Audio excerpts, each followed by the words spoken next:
Hi, everybody, and welcome to another edition of the Betting with Behrman podcast presented by FanDuel Sportsbook.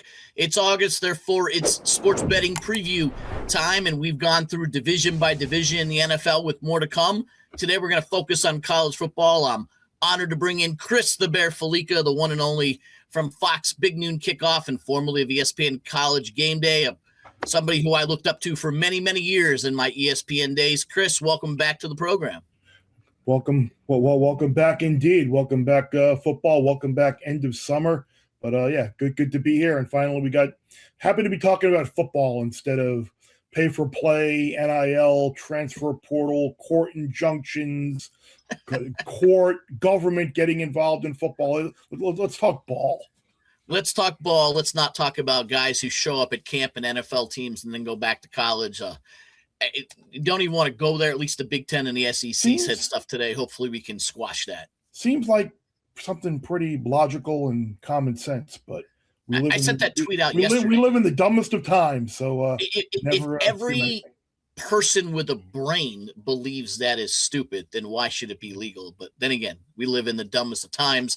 It's part of the summer betting series that we've had here presented by FanDuel. We'll have Adam Kaufman of USA Today and Sports Grid on Thursday for the AFC East. Today, it's college football. It's all things college football with Chris the Bear Felica. We're going to hit all four power conferences, discuss some win totals, conference odds, college football playoff odds, and much, much more. Chris, you have any good dumplings lately? No good dumplings. I did have a great crab leg on my recent Alaska cruise. So I did have a great Alaskan king crab leg, and I had a great dessert on the Seabourn boat cruise, like a little baked camembert wheel of cheese, and you kind of open it up and you get like a little honey mustard with some, like cranberry jelly in there, and it was really, really good.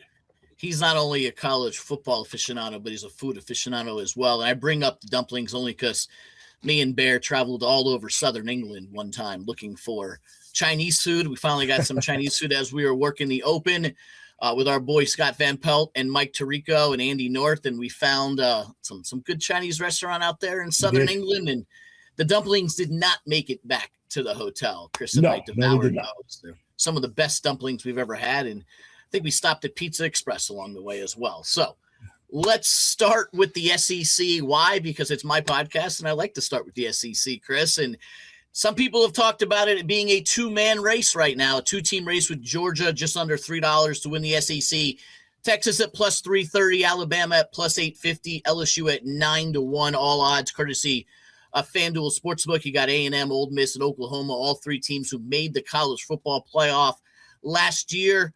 Bear, what do you think of the SEC? Who do you think is going to make it? Who's going to win the conference? Georgia's the only team out there that I feel confident will win 10 games. In the regular season, and you've got the two road games against Alabama and Ole Miss, but I don't necessarily think Georgia loses both or either of those. I think defensively we're going to see a much different Georgia team than what we've seen in the past. You hear the talk about the offensive being a little bit more diverse, but ultimately that's going to be up to Kirby Smart kind of taking the reins off there and letting the offense go free. So I think Georgia is the best team in the SEC. After that, I don't know. Like, I think there's a little bit of denial going on around the SEC, and maybe not nationally, but I think certainly within how everybody overrates their teams at this time of the year. But most SEC fans, they think their team's going to go 10-2, 9-3 at worst, and I think you're going to see the SEC a lot of 8-4, a lot of 9-3, adding that ninth conference game.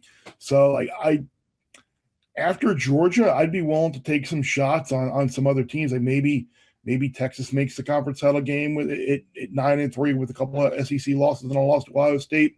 The one team that I am not as high on as others is Alabama. I love their under 8.5 wins at plus money. I think if the lasting image of them getting manhandled by Indiana in the Rose Bowl last year was telling. You hear about, they're going to be improved on the ground. They're going to be improved running game, improved offensive line. I got to see it because we've seen historic decline the last couple of years at Alabama. And now you don't have an experienced guy in Ty Simpson, who at least was on the roster and played a lot of football. You got Keelan Russell, the upside is obviously there, but we're going to see Ryan Williams like reemerge. Who the hell knows? But like if you look at that schedule, like maybe you do start 5-0. I mean, but who's to say you will? You got blown out by a bad Florida State team last year early on. In the last 7 games of the year, only the Chattanooga game is a guaranteed win. So I think 8-4 is what is staring Alabama right in the face, and I think that's something that a lot of people have a hard time kind of comprehending and understanding. How can Alabama go 8-4? This is different era of college football. This is not Nick Saban era. This is not old school SEC. This is the new pay for play era, and we've certainly seen a lot of these SEC teams, and certainly Alabama take a coincidental or just not so coincidental turn the last couple of years in this era. So you like Alabama at under 8.5 wins. I wanted to ask you about that 9th game. You talked about the SEC adding the 9th conference game. I had someone on the podcast a few weeks ago that said that will help them when it comes to strength of schedule and strength of record down the line. How do you see the 9th game playing out when it legitimately is going to be a loss for half the teams and a win for half the teams? So how do you see the 9th game playing out? It should help if we're talking in perception of the college football playoff committee, it should help, because anytime you're picking up a game against a power league, a conference opponent who is going to be better than, say, Middle Tennessee State or Kent State, whomever, name the G6 opponent that you'd be facing. And this is what Steve Sarkisian was talking about when he was like, look at Texas Tech's schedule compared to ours. We'd love to face a schedule like that. And Texas is the perfect example of that this year. You got the toughest rated schedule in the country. You've got a non-conference game against Ohio State. Like, there's a really good chance Texas goes 9-3. And I think that there's an opportunity to play no on Texas to make the playoff at a really nice price. And maybe I would hope that a 9-3 Texas, obviously you need to see the season play out. You need the fashion of the losses matter, who you lose to, when, everything, all that has to be taken into account at the end of the year. But sitting here right now, a 9-3 Texas that maybe you have 3 losses against whomever, but you beat some pretty good teams in the process compared to maybe someone else that might be 10-2. I think that needs to be taken into account. But if you bet plus money now, there might be a point in the season where you can get plus money on the yes, and then be putting yourself in a nice profitable position. But this could ultimately be the year where we do get a 9-3 at-large selection into the playoff committee, because I think it's on the table now. How they treat these 9-3 teams this year, because there are going to be a couple of them. I mean, it's math that will determine if and when we do wind up expanding to 16, or God forbid anything more than that. No, you have a whole podcast on how I don't want this to expand anything more. I can go back to the BCS and do 4 teams. I'm fine with that. Maybe even 2 teams. We don't need to go to 16. No. You like Alabama under 8.5 wins, and you're going to play the Texas at plus 180. The no, and like you said, you can get a positive number on the yes later on and hit your middle and potentially guarantee yourself a profit. What else are you looking at in the SEC in terms of player props or over-unders? Yeah, it was interesting because I know in Connecticut where we live, you don't always have these available, but I was traveling and had some time to kill in Detroit and in Michigan. I was able to look at and see some of these player props available on FanDuel, and I played a couple of shocking SEC quarterback under passing total props. John Mateer, under 25-60.5. He would have ironically gone over this total last year, even not playing in a game against Kent State and having the finger injury throughout the year. But I think with that schedule this year that Oklahoma has, you lose in Eastern Illinois, whoever it was at the start of the year. You pick up the road game at Michigan in the non-conference. You add the 9th SEC game. I think their offense is going to be more of a run-based power type offense this year to kind of help that offensive line out, which really struggled last year. They were really young. And the strength of the schedule, they're going to be in some difficult type of games. So I think between the schedule, the defenses they're playing, being more of a run-based offense, I think Mateer under passing yards is probably the way to go.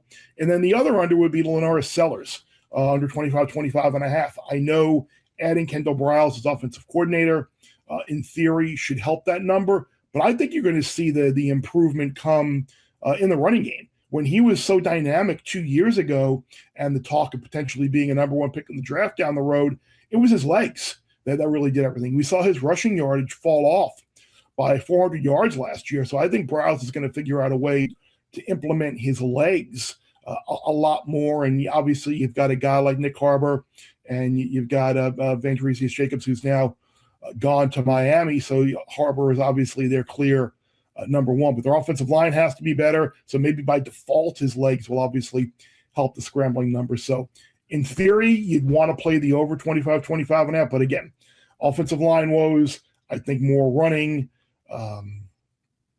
SEC defenses, I think we're in line to potentially see an under there. And it's a couple of unders there with player pops with Mateer and Sellers. And we're not only in Connecticut. You can get these in other states, and Connecticut has their rules, but that's a whole nother subject. Right. Chris, I just finished wrapping up class of the season at the University of Florida. Believe it or not, someone pays me to teach a class in sports betting and fantasy sports careers. I let them pick a question to ask you today. So we're going to wrap up the SEC. Have to ask you about Florida in year one of John Sumlin. Surprise, it's a Florida question. Your thoughts so far on what he's done and your expectations for 2026 and beyond. Well, I think let me answer the beyond first. I think there is this assumption, just because of the success that we've seen Steve Spurrier and Urban Meyer have at Florida, that like Florida is this natural school that's expected to win they're the exception. They're not the rule. We have seen and you know it, you've lived through it. There have been far more coaches that have kind of been mediocre that go through there than there have been that have been 10-win to SEC title type coaches. So first of all, I think the expectations are a little bit high when you've only seen a couple of the greatest coaches in college football history be the coaches to succeed there. But I think overall, I think it is a good hire. I think what we've seen him come in there and just kind of expectations, I think that is good. Now he's got to meet them. I think the reality check that he kind of put out there early on about their lack of ability up front, and just how he was shocked at how the strength and conditioning wasn't at the level that he thought it would or should be. I think that's a problem, but the fact that it was addressed and it's out there is good. I think the biggest thing that they have going for them, certainly in year one, is I love Buster Faulkner as an offensive coordinator, and Aaron Fallica might not be like the biggest household name out there.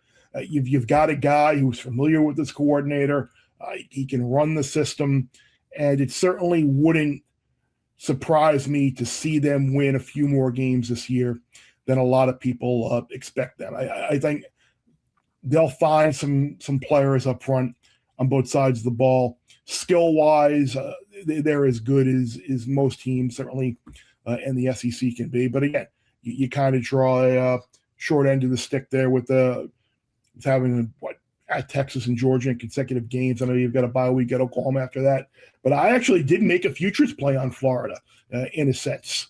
I bet Florida minus 4.5 at Florida State in the final game, in the look-ahead line, final game of the regular season, because I don't think Florida State is going to be very good, and I think that could be a game by the end of the year where that line potentially could run out well north of a touchdown if the Noles are as bad as I think they're going to be. So I'm a little bit more optimistic. The record may not show it for Florida this year because of the schedule, but I think have a little bit of patience, see what happens this year, and then build into next year. And I think next year you can probably see a little bit more of a representative record as to the improvement there.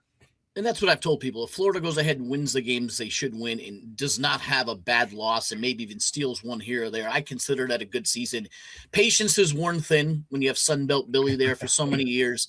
It wears thin, but at the same time, it is only year one. You only have so many Indianas of the world, and that even took 2 years. Right. So a little bit of patience. You're playing in a tough conference. You got a tough schedule. Eventually, Texas will rotate out of the schedule.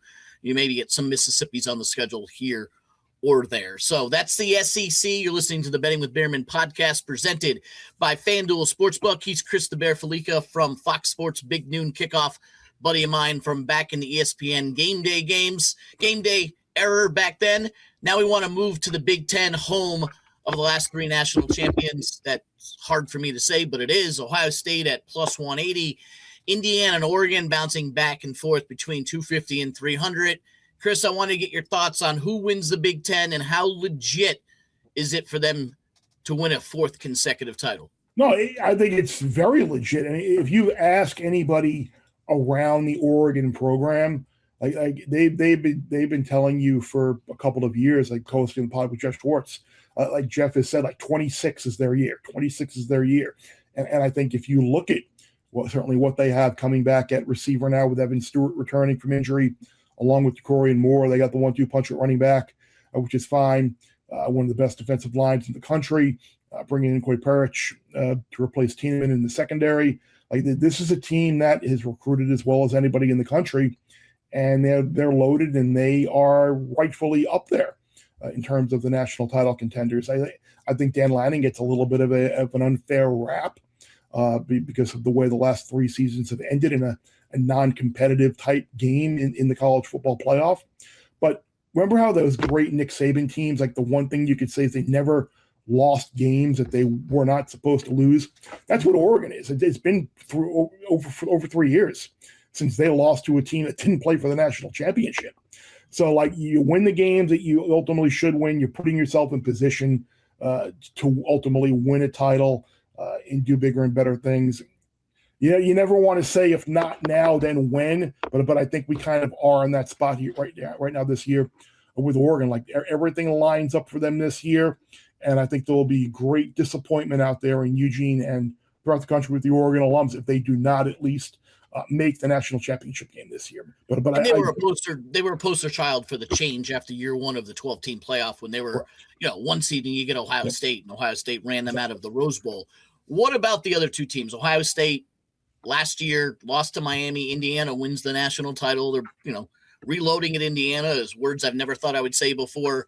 You're not as high in Indiana. Where are you on them in Ohio State? Well, I think with Indiana, I think there's an opportunity to potentially maybe take a no to make the playoff. Everything that possibly could go right last year, everything that Indiana had to happen, everything went right for them. Nothing went wrong.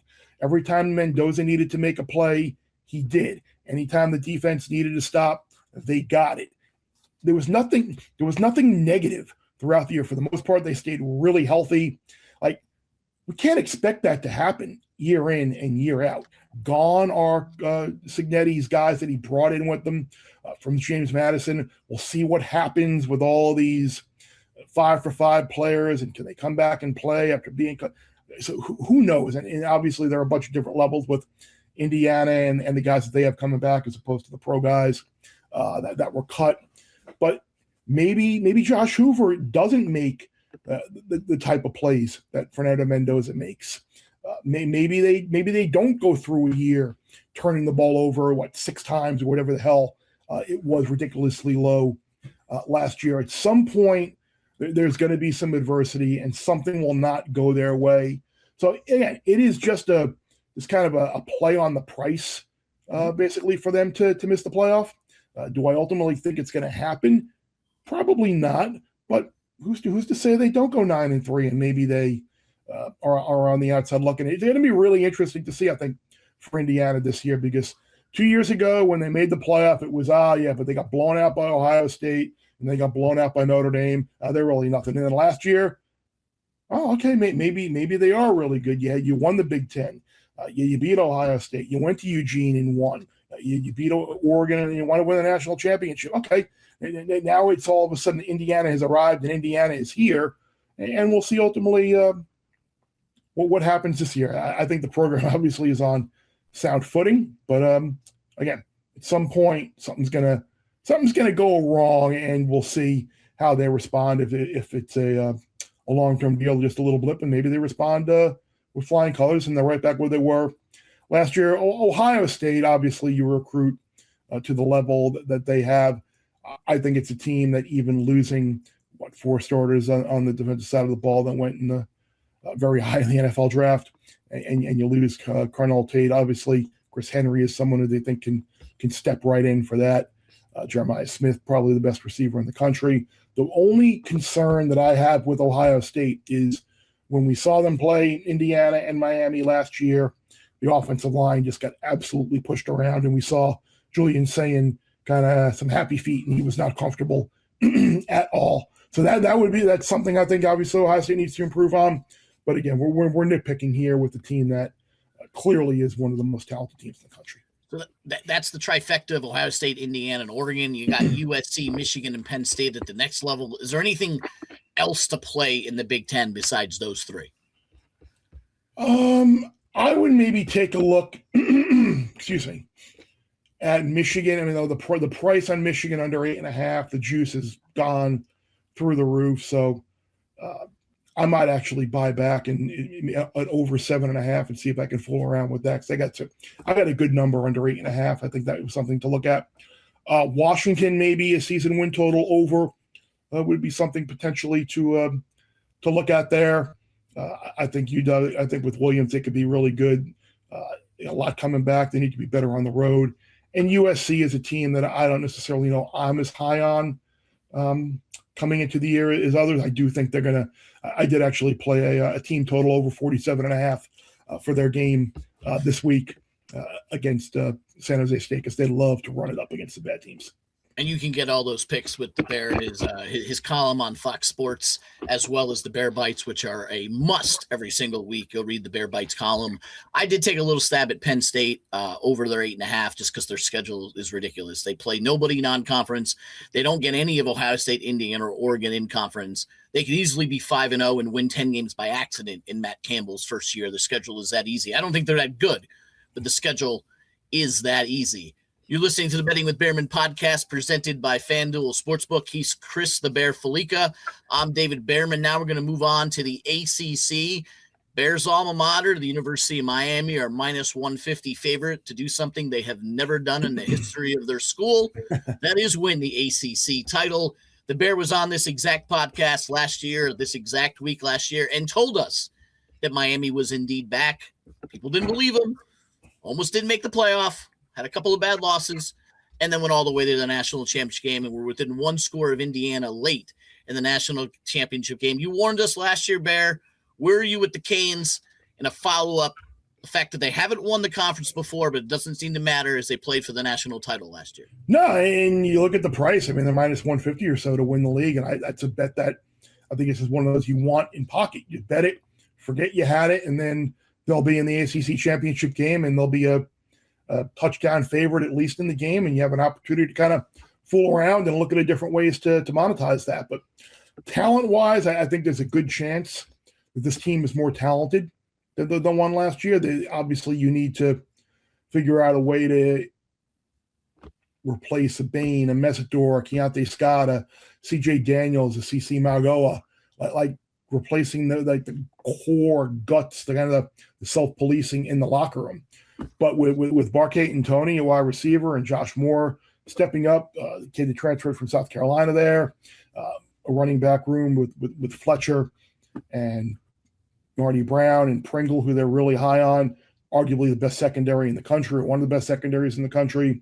The interior, that defensive line with Scott and Moten. Moten was the best player on the field last year in the national title game. They're going to be really, really good. And I expect them to be carrying an undefeated record into that game in South Bend later in the year. I think they clearly are far and away the best team in the AC. But you're right. That's been the one thing that we've seen. The number of times that we've seen a Mario Cristobal team unprepared for a big game and lay an egg is 0. Every big game that they are prepared and they are in it. It's the Friday night game at Wake Forest, or the week before Notre Dame, North Carolina. It's a game like that where they have tended to maybe slip up and be vulnerable. Like last year, you had the Friday night game where Carson turned it over a bunch. You had the game at SMU where there were about 7 starters. in the game. So, I mean, those things are still on the schedule, but I think they're just so much better than everybody they're going to be playing on the schedule this year, maybe outside of Notre Dame. So they're going to be in the ACC title game. I expect them to be in the playoff. Undefeated Miami going to South Bend. What could possibly go wrong? Cleveland Gary did not fumble. No, he did not. Take that to our grave. I remember exactly where I was when that happened way, way back then when we were children watching the U. This is a conference that year in and year out has somehow found its way in controversy or embarrassing itself in some way. Last year, conference tiebreakers didn't even send the conference champion to the playoff and didn't send the best team to the conference championship game. Is there anything in this ACC that you expect to happen this year out of the craziness of this conference besides Miami actually making it to Charlotte and winning the conference? Any other team that might pop up and say, hey, I wish I had bet on Duke to win the ACC? I think Louisville's the second best team in the ACC. I think you just have to trust Jeff Brom when it comes to the quarterback position and bringing in Ken Holtz from Ohio State. I know you lose Chris Bell and some other weapons on offense, but I just trust. Louisville did a really good job in the portal figuring stuff out. Coordinator change on defense obviously could be an issue, but I still think this is a talented team. A lot of people are high on NC State. I'm not quite there. That's going to be an interesting game this weekend, the NC State-Virginia game. I think that number probably is going to come down a bit. So if you like NC State, you get in it now. If you like Virginia, I'd wait a little bit. Obviously, Virginia Tech is a team that we think is going to be on the up with James Franklin coming in there. I think there's more down than there is up in the ACC, which kind of stinks at me. Clemson, obviously, a ton of issues. Florida State, a ton of issues as well. Georgia Tech lost so much. North Carolina, their win total is 4.5, and I like the under. Syracuse, who knows? Stanford, obviously not going to be a great team. So I think as a whole, the ACC as a league is not necessarily fantastic. They could really use Florida State stepping up and surprising some people this year. Who's more likely to get another season, Mike Norvell or Bill Belichick? That was not on the rundown, by the way. No, that was not on the rundown. I would say Mike Norvell, just because I don't know if they have the money to be able to buy his deal out. Like if they would have had the money last year, they would have bought him out last year. Whereas I think at least I can see a path where Florida State goes 7-5, even though I bet stay under 6.5. Maybe they do squeak a couple more wins out because the thing is their road schedule is brutal. They haven't won a road game in forever. Whereas with North Carolina, anytime you get a non-conference game against Notre Dame, it's unwinnable. You got a non-conference game this week against TCU where you're north of a touchdown dog. The mood around there supposedly is not great. Like it just might be one of those things where you go 4-8 again, and it's like, okay, gave it the old college try and just kind of tuck your tail between the legs and say I tried. Just it didn't work out, and That was just my way of making fun of Florida State and New England Patriots all at once. Moving on to the Big 12 on the Betting with Behrman podcast presented by FanDuel Sportsbook. Texas Tech won the conference last year. Messy offseason that supposedly is behind them. About even money to win the conference again. BYU was the only other team worth the darn last year. Lost to them twice. What do you like or dislike in this conference that you're betting the Big 12 this year? I'd bet Texas Tech to win the league again for the similar reason you bet Miami. Like with that schedule, missing BYU, missing Utah in the regular season, there is a really, really, really, really, really good chance that they are going to be in the Big 12 championship game, and they will be a significant favorite in that game against whomever they wind up playing. But I'm not looking to bet them to make the playoff. I played a couple of crazy things. I played Kansas State when the whole Sorsby deal got out there as a 20-something to 1 to win the league, just because I think the path for them to make the Big 12 championship game is relatively easy, and you got Colin Klein coming in there, and that he should have a positive impact on Avery Johnson. And then the other bet that I made was Kalani Sitake, coach of the O'Brien Award winner, at 30-1. Again, this is a team that you've got Notre Dame, you've got on the schedule. Maybe you pull an upset there, maybe you play well, or maybe you get to the Big 12 championship game and you're sitting there at 11-1 and you win the Big 12 and you pull an upset over Texas Tech. And I think he would have run. So it's kind of like 30-1 on Satake as coach of the year is better than their price to win the Big 12. Right. So that's why I took that shot there.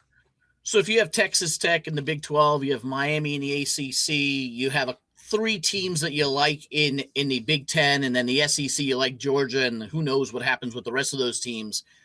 If you were going to pick your playoff right now, today, on August 25th, who is in your college football playoff? I mean, you sit here and you say it's hard to see any of those top 7 teams not in the playoff, and then you think back to last year where you had 3 of the preseason top 6. Clemson, Penn State, not making a couple of them fire their coach. I'd have to go through it. I mean, I honestly have not thought that far. I do. The only thought that I've given is just in terms of like the teams that can win the national title. Like I think there's a clear line of delineation after those top 7. Like I don't think anybody after those 7 can win a title. Like could Oklahoma make the playoff instead of Texas? Sure. Could USC make the playoff instead of Ohio State or Indiana? Sure. Could Kansas State win the Big 12 and make the playoff and Texas Tech still making it? Sure. Like you'd have to go through. I think the group of 5, the group of 6 now, I think is a little bit more wide open than it's been. I think people defaulting to Boise after a little bit more research, I think that's kind of dangerous. I think Fresno State is a team that might have a little bit of legs. Some people I really respect out in Las Vegas who are kind of dialed in that whole new look Pac-12 and Mountain West. They think Fresno State could be really, really good. So Fresno State might be, if you're looking for a flyer to either win a league or make a playoff, Fresno State could be maybe that team this year. Speaking of the group of 6, you had sent me a couple of picks ahead of time. There's a couple of win totals in the group of 6 outside of the Power 4 conferences that you're looking at. Who are those?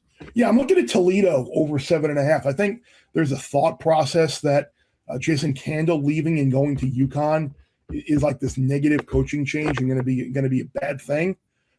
I see Jacobs coming in as a coaching improvement. You bring in a bunch of guys from Mercer. He brings in a lot of his team. The MAC is not a great league. It's down really, really badly in terms of the middle and the bottom. I don't think there's any reason that Jacobs can't come in there year one with basically like Signetti, JMU style. He comes in Jacobs and Mercer style and wins potentially 8-9 games in the MAC at Toledo in his first year. So I'm high on Toledo, and I'm not as high on North Dakota State. I'm under 8.5 on them. There's a big difference between coming in on a weekend, a one-off type of game where you're playing a Power 4 team or a good group of 5, group of 6 type team, and playing that type of schedule week in and week out. Now, I know the Mountain West is not what it was, but you only have 9 starters. The timing of the calendar when they made their move really didn't allow for them to address a lot of things in the portal. New starting quarterback. Look, you're going to be solid underdogs at UNLV in New Mexico. You had a couple of toss-up type games potentially at Air Force and Hawaii, and I'm not ruling out them getting picked off by someone as a favorite at some point during the year as well. So I think 8-4 is kind of the ceiling here for the Bison year one. I might put a poll question out there to tell people to name me every single Mountain West school that's there right now. Good luck. Whoever gets that right might get a free subscription. I'm still calling Maryland an ACC school. I absolutely. Rutgers is not a Big Ten school. They're still in the Big East, and it kills me to even try to figure out where half these teams are. And Washington versus Stanford, like Washington versus Washington State, like Oregon. These aren't Big Ten games, and nothing says ACC like Cal Stanford late in the year. So yeah, it's going to be an interesting thing. I know I just casually mentioned like Maryland, ACC, and now they're in the Big Ten. I'm curious what's going to happen with the. I know we don't want to dive into too much off the field, but with all this talk about like conferences and adding with the whole Big Ten, we can add the whole College Act. We can only go up to 19, and allegedly that'd be for Notre Dame. Like, I'd be curious, like if you really dive in like back room of the Big Ten, like would they cut the cord with the Rutgers and the Maryland maybe, who really haven't brought much to the league, and you can maybe bring in a Texas Tech and a Miami maybe. I don't know. I'm just throwing that out there. I think these leagues might do some cutting, some trimming, some relegation. Conference realignment part 10 coming with Chris. Exactly. Yeah. Just what everybody wants to hear. Right? Just what everybody wants. Although conference realignment is a lot more fun to talk about than NIL and players going back and forth between pro and guys betting on. I'd rather talk conference realignment. It's kind of fun at times. Last thing I want to ask you, Chris. You never really know who's going to win the Heisman Trophy in August. Sometimes you don't even know in September. I can give you a full list of guys that weren't even on the radar until October of a year. Right now you have obviously Arch Manning and Notre Dame quarterback CJ Carr as the favorites.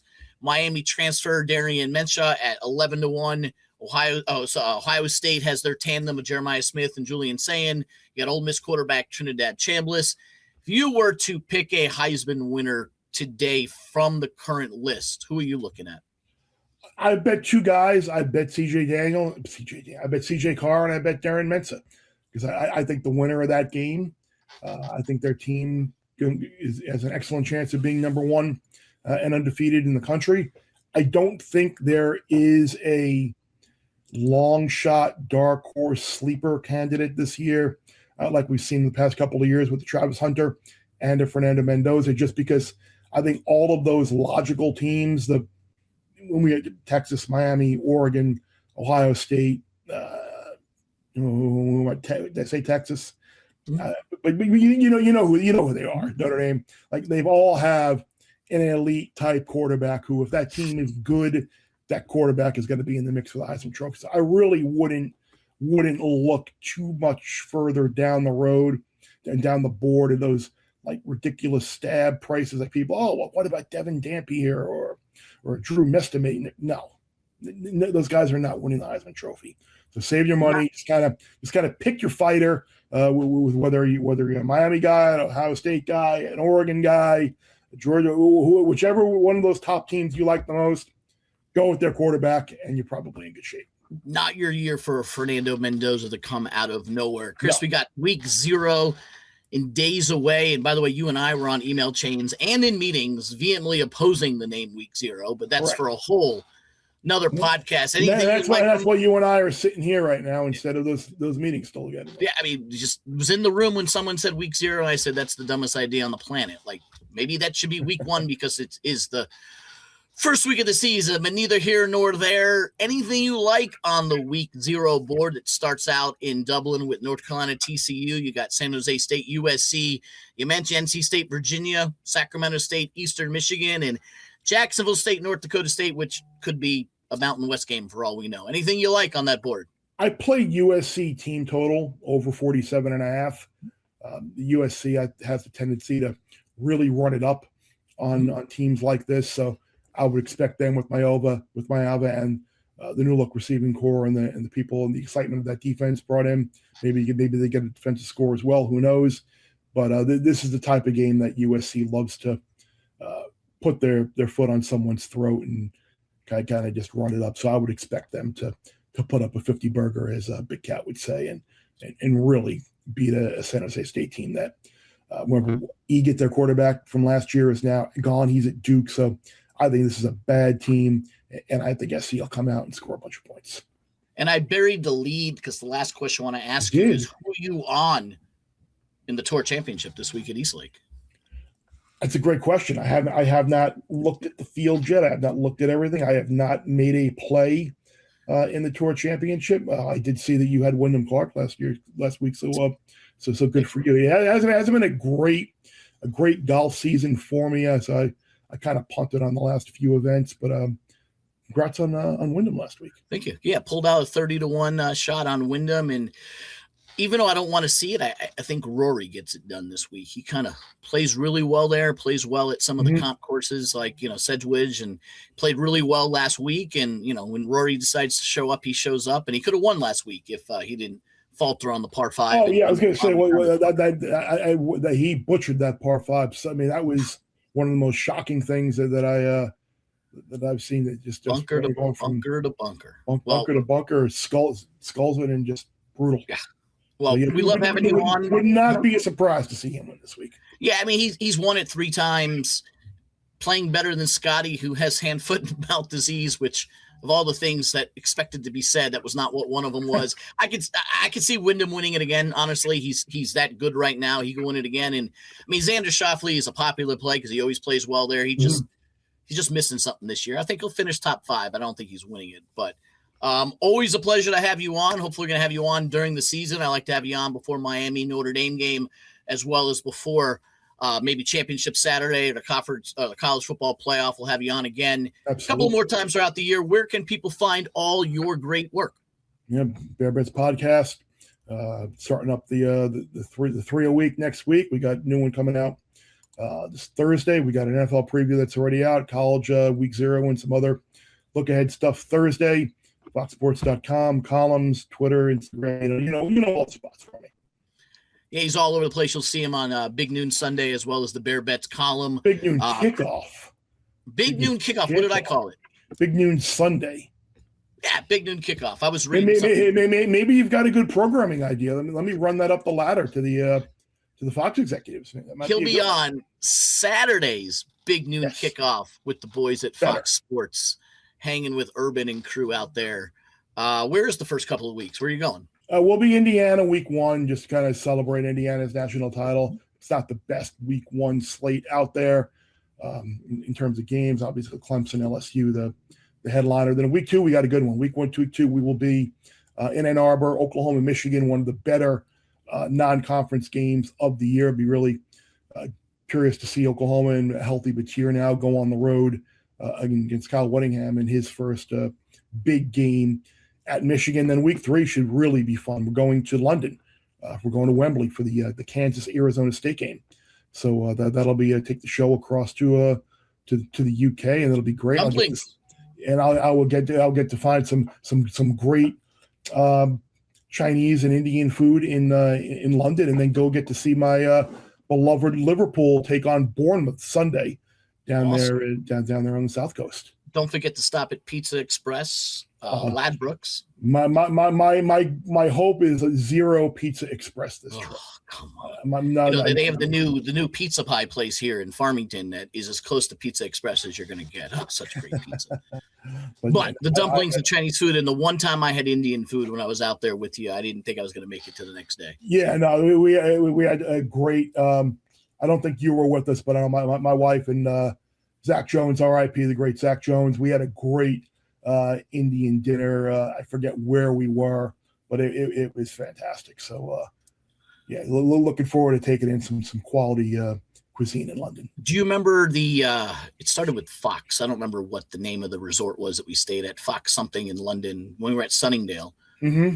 And they had that little golf course in the back. The little par 3 kind of. Yeah. I bring that up because I had a friend ask me the other day if I've ever holed out from a bunker, and I said the first time I holed out from a bunker was with Chris the Bear Felica, correct, outside my hotel room. It was unbelievable.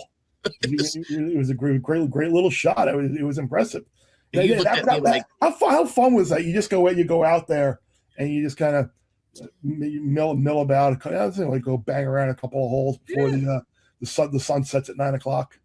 Yeah, just have a couple of holes there, go back to the hotel, have a nice little massage there as they have the spa, little circuit of plunge pool and sauna. And by the way, they have a new one in Southington if you want to do a little spa circuit here in Southington, the Hush Spa. Yeah. Oh, yeah? Yeah, just opened up recently. Steam room? Checked it out. Huh? Steam room? Steam room, sauna, hot tub, and plunge pool, all in the same vicinity. Okay. Yeah, because I am so I'm not total anti sauna, but steam rooms are so much better than saunas. It's not even close. You couldn't drag me out of there. But the best part is once you're done, they have a speakeasy right next door. So boom, boom, boom, easy, all right there. So I'll get you the info. I was gonna say we might have to offline this. We might have to offline this. So it's a pleasure having you on as always, Bear. Thanks for listening to the Betting with Behrman podcast presented by FanDuel, and don't forget to hit subscribe. Leave a 5-star rating and write a review. You can find us on Apple Podcasts, Spotify, Amazon Music, YouTube, or wherever you get your podcasts. Make sure to check out Bear Bits Bites podcast with Chris Felica, as well as Fox Sports articles, and check him out on Big Noon Kickoff on Saturdays. He's going to be going to London in a couple of weeks. For Chris the Bear Felica, I'm David Behrman. Thanks for listening.